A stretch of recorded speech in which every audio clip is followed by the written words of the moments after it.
তানহা ভয়ে গাড়ির এক কোণে গুটিসুটি মেরে বসেছিল। সে সমানে আল্লাহর নাম নিচ্ছিল, কারণ তার মনে হচ্ছিল এই শাহনওয়াজ সিদ্দিকী তাকে সত্যি সত্যি পাচার করে দেব। আচমকা গাড়িটা এসে থাকে চট্টগ্রামের অন্যতম বিলাসবহুল শপিং মল সেন্টার পয়েন্টের সামনে। শাহনওয়াজ গাড়ি থেকে নেমে তানহার দিকে হাত বাড়িয়ে বলে, এই মেয়ে, নেমে এসো গাড়ি থেকে। তানহা আশেপাশে তাকিয়ে দেখে বলে, এটা তো বন্দর না, শপিং মল মনে হচ্ছে। আমাকে এখানে কেন আনলেন? বেশি কথা না বলে চুপচাপ নেমে এসো। তানহা আর কিছু না বলে বাধ্য মেয়ের মতো গাড়ি থেকে নামে। শাহনওয়াজ তানহার হাত শক্ত করে ধরে। তানহা একটু বিব্রত বোধ করে, কিন্তু শাহনওয়াজ সেসবকে পাত্তা না দিয়ে তানহাকে এক প্রকার টেনে নিয়ে যায় নিজের সাথে। শাহনওয়াজ শপিং মলে প্রবেশ করা মাত্রই আশেপাশের অনেক উৎসুক মানুষের দৃষ্টি তার দিকে থিত হয়। তানহাকেও অনেকে দেখছিল অবাক চোখে, এতে সে আরও মিলিয়ে যায়। শাহনওয়াজ আচমকা তানহাকে নিয়ে একটা ফোনের শোরুমের সামনে এসে বলে, তোমার কি কোন ফোন আছে? তানহা আমতা আমতা করে বলে, ফোন বলতে একটা বাটন ফোন আছে, অনেক দিনের পুরনো। ওহ, বুঝলাম। বলেই সে তানহাকে নিয়ে শোরুমে প্রবেশ করে।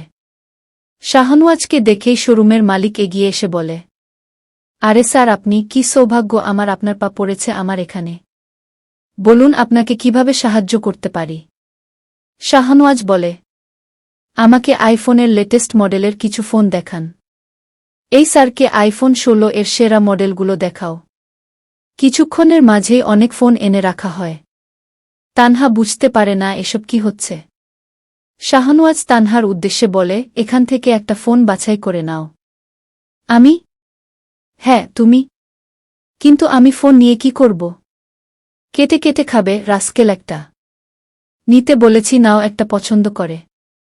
শাহনওয়াজের ধমক খেয়ে তানহা চুপ হয়ে যায়। অতঃপর কয়েকটা ফোন নিয়ে দেখতে থাকে। নিজের বান্ধবীদের কাছে সে শুনেছিল এই আইফোনের কথা, কিন্তু কখনো চোখে দেখেনি। সবাই তো এই ফোনের পাগল। তানহা কখনো ভাবেনি এই ফোন কেনার সুযোগ হবে তার। সে নিজের পছন্দমতো একটা ফোন বেছে নিল। অতঃপর শাহনওয়াজ তানহাকে নিয়ে বেনারসি শাড়ির শোরুমে গেল। সবচেয়ে দামি কিছু শাড়ি দেখানো হলো তাকে। সেখান থেকে তানহা চুপচাপ একটা শাড়ি বেছে নিল। এছাড়াও আরও কিছু দামি পোশাক কিনল। তানহা তো কিছুই বুঝতে পারছিল না। নিজের হাতে থাকা লাল বেনারসির দিকে তাকিয়ে সে বিড়বিড় করে বলে, এসব আমায় কেন কিনে দিচ্ছেন উনি? উনি তো বলেছিলেন আমায় পাচার করে দেবেন। তাহলে এসবের কি মানে? এরপর শাহনওয়াজ তানহাকে আরও অবাক করে দিয়ে তাকে নিয়ে জুয়েলারি শপে যায়। চারিদিকে সোনা, হীরার এত দামি দামি গহনা দেখে তানহা একদম হা হয়ে যায়। শাহনওয়াজকে দেখেই জুয়েলারি শপের এক কর্মকর্তা এগিয়ে এসে বলে, বলুন স্যার, কি লাগবে আপনার? এই ম্যামের জন্য কিছু ডায়মন্ড ও গোল্ডের লাক্সারিয়াস গহনা দেখাও। কানের দুল থেকে শুরু করে হাতের বালা সব জেন থাকে। জি স্যার। সহসাই তানহার সামনে বিভিন্ন মডেলের অনেক গহনা হাজির করা হয়। তানহার চোখ ধাঁধিয়ে যায় একসাথে এত গহনা থেকে। শাহনওয়াজ তাকে বলে, এখান থেকে পছন্দ করে নাও। তানহা বলে, আমি তো বুঝতেই পারছি না কি নেব, এত গহনা আমি কখনো চোখে দেখিনি। শাহনওয়াজ দীর্ঘশ্বাস ফেলে বলে, আচ্ছা, সব গহনা প্যাকেজ করে দিন। এত গহনা কিনবেন আপনি? অবাক হয়ে প্রশ্ন করে তানহা। শাহনওয়াজ বিরক্তির স্বরে বলে, হ্যাঁ, কিনব, কোনো সমস্যা? তানহা মাথা নাড়ায়। সবকিছু কেনা শেষে তারা শপিং মল থেকে বের হয়। তাদের চারপাশে সবসময় ঘিরে রয়েছে পাহারাদাররা। তাই তানহা পালাতেও পারছিল না। কিন্তু এসব কিছু তার সুবিধারও ঠেকছিল না। তাই বাইরে এসেই সে শাহনওয়াজকে প্রশ্ন করে, আপনি তো বলেছিলেন আমায় পাচার করে দেবেন। তাহলে আমার জন্য এত কিছু কিনলেন কেন? কোরবানির আগে তো কোরবানির পশুর একটু যত্ন করতে হবে, তাই না? তার মানে আপনি আমায় সত্যি পাচার করবেন? হুম। তানহার চোখে জল চলে আসে। তার মনে যে আশা জেগেছিল সেই আশা যেন ভেঙে গেল। একই সময় আকবর এসে উপস্থিত হয় শাহনওয়াজের সামনে। সে এসেই মাথানত করে বলে, স্যার, আমায় ডেকেছিলেন? হুম, তোমায় একটা কাজ করতে হবে। কি কাজ? গোটা শহরে পোস্টার ছাইয়ে দাও, সকল নিউজ পেপার এবং টিভি চ্যানেলে খবর দাও, আগামী শুক্রবার শাহনওয়াজ সিদ্দিকীর শুভ পরিণয় সম্পন্ন হবে। দেশি বিদেশি আমার যত শুভাকাঙ্ক্ষী বিজনেস পার্টনার আছে সবাইকে ইনভাইট করে দাও। আর আজ থেকেই বিয়ের আয়োজন শুরু করে দাও। আমি চাই না আয়োজনে কোনো কমতি থাকুক। 16 সিঙ্গার ফুকিয়ে বিয়ে হবে আমার, যা চট্টগ্রামের বুকে ইতিহাস হয়ে থেকে যাবে। তানহা অবাক হয়ে বলে, বিয়ে? শাহনওয়াজ তানহার দিকে তাকিয়ে আর কিছু না বলে তাকে গাড়িতে উঠতে ইশারা করে। তানহাও বাধ্য মেয়ের মতো গাড়িতে উঠে বসে।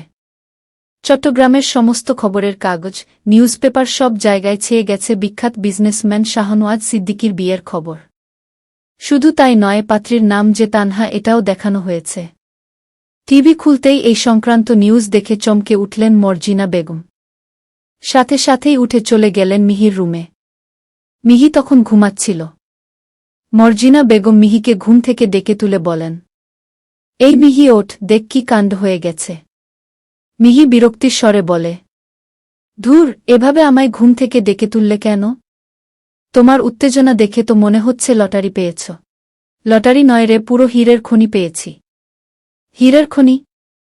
হ্যাঁ রে। ওই শাহনওয়াজ সিদ্দিকী নামে যে মাফিয়াটা আমাদের বাসায় এসেছিল সে নাকি তানহাকে বিয়ে করতে চলেছে।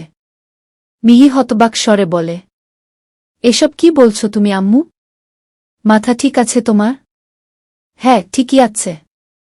বিশ্বাস না হলে তুই ফোনে খুঁজে দেখ। মিহি তড়িঘড়ি করে ফেসবুকে প্রবেশ করে। সাথে সাথেই এ সংক্রান্ত বিভিন্ন নিউজ দেখে তাজ্জব বনে যায়। নিজের মায়ের উদ্দেশ্যে বলে, তুমি তো ঠিকই বলেছিলে আম্মু, কিন্তু এতে আমাদের কি ফায়দা? ওই তানহাকে তো তুমি নিজে বাড়ি থেকে বের করে দিয়েছ।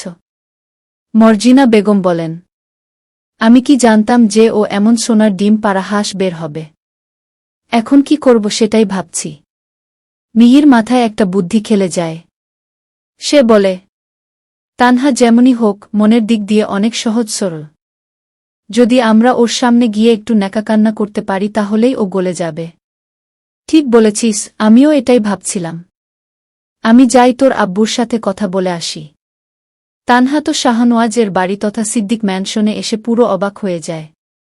এত বড় বাড়ি সে জীবনে চোখে দেখেনি। বাড়ি তো নয়, যেন রাজপ্রাসাদ, আর সেখানে কত দামি দামি আসবাবপত্র। তানহার দুচোখ পুরো ছানাবড়া হয়ে যায়। তানহা চারিদিকে পর্যবেক্ষণই করছিল, এমন সময় একজন মধ্যবয়সী মহিলা তার দিকে এগিয়ে এসে বলে, আপনিই তানহা ম্যাডাম? তানহা বুঝতে পারে না এত বয়স্ক একজন মহিলা তাকে কেন ম্যাডাম বলছে। তবুও সে মাথা নাড়ায়। বাহ, আপনি তো দেখতে মাশাল্লাহ। স্যারের পছন্দ আসলেই সুন্দর, একটু সাজগোজ করলে আপনাকে আরও সুন্দর লাগবে। তানহা বলে, আমাকে সাজতে হবে কেন? ওমা, আর 1 সপ্তাহ পর আপনার বিয়ে। আপনাকে তো এখন সবসময় পরিপাটি হয়ে থাকতে হবে। তানহা যেন আকাশ থেকে পড়ে, সে তো জানত যে শাহনওয়াজ সিদ্দিকীর বিয়ে হতে চলেছে, কিন্তু তার বিয়ের কথা উঠছে কেন? তানহা বলে, আপনার বুঝতে কোথাও ভুল হচ্ছে। আমার বিয়ে হবে কেন? ওই শাহনওয়াজ সিদ্দিকী তো আমায় পাচার। বলতে গিয়ে থেমে যায় তানহা। এমন সময় শাহনওয়াজ সেখানে এসে বলে, হ্যাঁ, ঠিকই ভেবেছ তুমি। সামনের শুক্রবার তোমায় পাচার করে দেব। এজন্য বলছি সুন্দর করে সেজে পরিপাটি হয়ে থাকো, যাতে তোমাকে বিক্রি করে ভালো দাম পাই। তানহা দাঁত চিবিয়ে বলে, মোটেই আমি ভালো করে সাজব না। একদম পেতনির মতো সাজব, তারপর দেখি আমায় কে পছন্দ করে। শাহনওয়াজ এবার এগিয়ে এসে তানহার মুখোমুখি দাঁড়িয়ে বলে, এই পেতনিকেও নিজের ঘাড়ে ঝুলিয়ে নেয়ার মানুষের অভাব নেই, বুঝলে পাগলি। তানহা একটি বড় সোফায় গা এলিয়ে বসে আছে। পার্লার থেকে লোক এসেছে তাকে সাজানোর জন্য। তানহাও বেশি কিছু না ভেবে সাজতে বসে গেছে। তার কাছে এই সব কিছুই যেন নতুন অভিজ্ঞতা। সৎ মা ও বোনের অত্যাচারে বড় হওয়া তানহার মৌলিক চাহিদাগুলোই কখনো পূর্ণতা হতো না। সেখানে আজ সে এত কিছু উপভোগ করতে পারছে। তানহার কিছুটা ভালো লাগছে, আবার শাহনওয়াজের গতকালকের বলা কথাগুলোর জন্য খারাপও লাগছে। কিছু সময় পর তানহাকে নিয়ে যাওয়া হয় ড্রেসিং রুমে। সেখানে খুব সুন্দর একটি লাল গাউন পরিয়ে সাজানো হয় তানহাকে, সাথে ম্যাচিং পেন্ডেন্ট। তানহা আয়নায় যখন নিজের প্রতিবিম্ব দেখে তখন যেন সে নিজের দুই চোখকেই বিশ্বাস করতে পারছিল না। তার মধ্যে যে এত সৌন্দর্য লুকানো ছিল তা সে নিজেও জানত না। তানহা এমনিতে দেখতে সুন্দর, তবে এভাবে সাজার পর তার সৌন্দর্য যেন কয়েক গুণ বেড়ে গেছে। তানহা আয়নায় নিজেকে দেখছিল, তখন নিজেই নিজেকে চিনতে পারছিল না। এমন সময় শাহনওয়াজ সেখানে উপস্থিত হয়ে একদম তানহার পিছনে এসে দাঁড়ায়। তার উপস্থিতি টের পেয়েই তানহার হৃদস্পন্দন দ্রুত হয়। শাহনওয়াজ বাঁকা হেসে বলে, বাহ, খুব সুন্দর লাগছে তো। এখন তো মনে হয় তোমাকে বিক্রি করে সত্যিই অনেক টাকা পাওয়া যায়। সাথে সাথেই তানহার হাসিমুখ মিলিয়ে যায়। শাহনওয়াজ কিছুটা দূরে সরে আসে তানহার থেকে। শাহনওয়াজের সেক্রেটারি আকবর আর চোখে সবটা পর্যবেক্ষণ করছিল। শাহনওয়াজের এই পরিবর্তন তাকেও ভাবাচ্ছে। শাহনওয়াজ তো শুরুতে মেয়েটার সাথে কত খারাপ ব্যবহার করল, তারপর আবার তার সব বায়োডাটা জোগাড় করল। অতঃপর এভাবে নিজের ম্যানশনে নিয়ে এসে এখন তাকেই বিয়ে করতে চাইছে। আকবর বুঝতে পারে না কি চলছে তার বসের মনে। এর মধ্যেই হঠাৎ করে একজন সিকিউরিটি গার্ড দৌড়াতে দৌড়াতে এসে বলে, স্যার, বাইরে দুজন মহিলা ভীষণ ঝামেলা করছে ভেতরে ঢোকার জন্য। ওনারা তানহা ম্যামের সাথে দেখা করতে চাইছে। তানহা অবাক স্বরে বলে, আমার সাথে? শাহনওয়াজ বিরক্তির স্বরে বলে, আজ আমার জন্য একটা স্পেশাল দিন। আমি কোনো সিন ক্রিয়েট চাইছি না। তাই যারাই এসে থাকুক তারা যেন কোনোভাবেই ভেতরে ঢুকতে না পারে। তানহা সহসা এগিয়ে এসে সিকিউরিটি গার্ডের উদ্দেশ্যে বলে, ওনারা কারা কিছু বলেছে? বলছে ওনারা নাকি আপনার মা ও বোন। তানহা বলে ওঠে, ওনাদের ভেতরে আসতে দিন। শাহনওয়াজ বিরক্তির স্বরে বলে, আমি ওনাদের এখানে এলাও করব না। তানহা আকুতির স্বরে বলে, দয়া করুন আমার উপর। আমি অনুরোধ করছি, আমাকে ওদের সাথে কথা বলতে দিন। শাহনওয়াজ তানহার কথা শুনে বিরক্তিতে ভ্রু কুঁচকায়। মনে মনে ভাবে, কি দিয়ে তৈরি এই মেয়ে? যারা ওকে এভাবে বাড়িতে বের করে দিল তাদের সাথে দেখা করার জন্য উতলা হয়ে উঠছে। শাহনওয়াজ তবুও নরম হয় না। চোয়াল শক্ত করে বলে, এটা আমার ম্যানশন, এখানে আমি যা বলবো তাই শেষ কথা। তানহার দুচোখে বিন্দু বিন্দু জল জমে শাহনওয়াজের কথায়।